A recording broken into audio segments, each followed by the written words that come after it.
sa ating dakilang Panginoon. Kaya sinabi po ng ating Bible study kanina mga kapatid, bibigyan tayo ng bagong espiritu.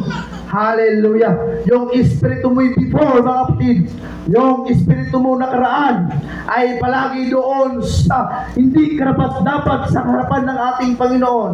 Yung espiritu mo nakaraan mga kapatid ay nandoon palagi sa bisyo na hindi karapat-dapat sa Panginoon. Ngunit nung lumapit ka sa ating dakilang Panginoon, Amen. may pangako ang Diyos.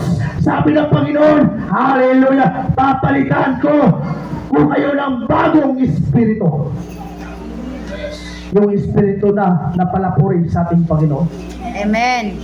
O, yung espiritu mo before mga kapatid, napakatigas magpuri sa Panginoon.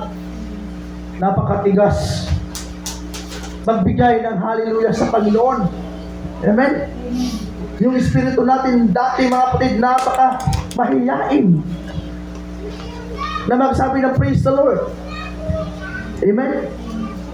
Pero nung nilapit natin ang ating buhay sa Panginoon, wow, hallelujah, hindi na natin mapigilan ang ating mga bibig mga kapatid na Amen. magpupuri sa ating Panginoon. Before, hindi natin magawa ang magbigay ng hallelujah. Ngayon, nung binigyan tayo ng bagong espiritu mga kapatid, wow, hindi natin mapigilan yung ating mga bibig na magsasabi, hallelujah! Amen. Praise the Lord! Jesus! Amen. Dahil binago na tayo ng ating dakilang Panginoon, Amen. mga kapatid. Hindi na natin pwedeng pigilan ang ating mga sarili. Hindi na natin pwedeng pigilan ang ating sarili. Dahil may Diyos nagbago ng ating buhay.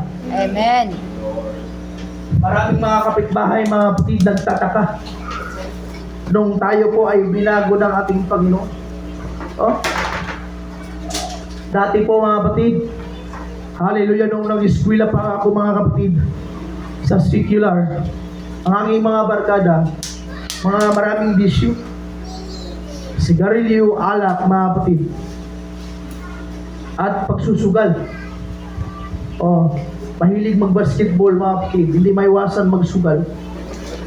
Ngayon, mga kapatid, nung nagseryoso na po at inaalay ko ang aking buhay sa ating Panginoon mga kapatid, nung inaya nila ako na mag-basketball o magsugal mga kapatid, praise God, nung dati na hindi ko kayang magawa mga kapatid, natanggihan sila.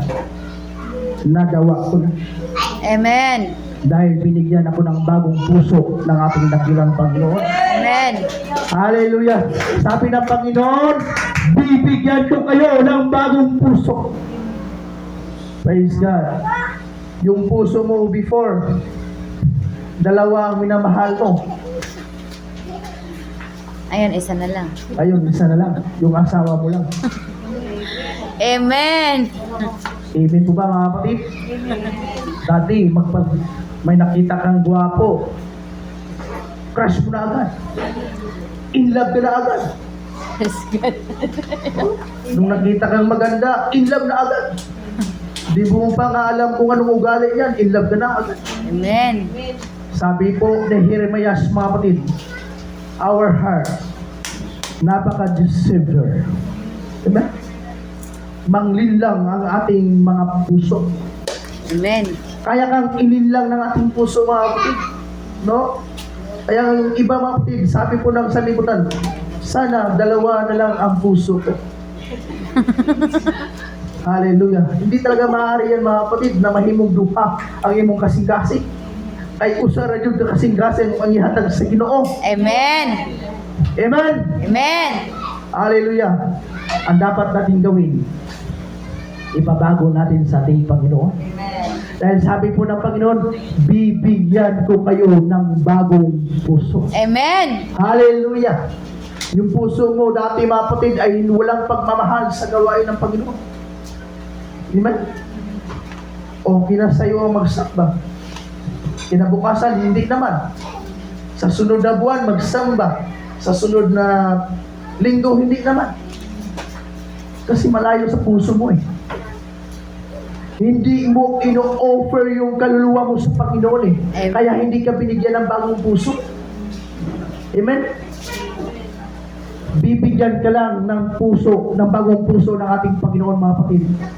Pag inaalay nyo ng lubusan yung kaluluwa nyo sa Panginoon. Amen.